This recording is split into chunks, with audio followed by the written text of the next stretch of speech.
This quick video is about how to change your YouTube channel name using Android mobiles. Okay, let's see. On your mobile, open YouTube.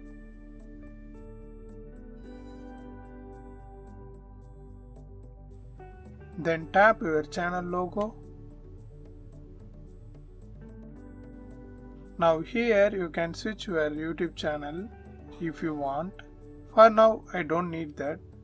Then touch your channel. Now tap this pen like icon.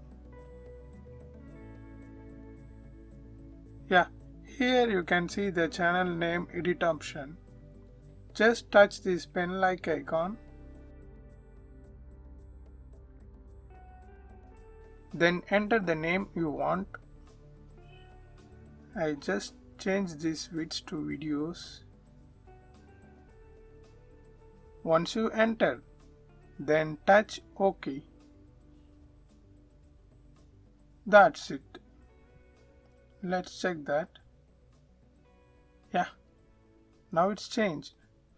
Now you successfully changed your YouTube channel name using your Android mobile. I hope this video helps. Thanks for watching.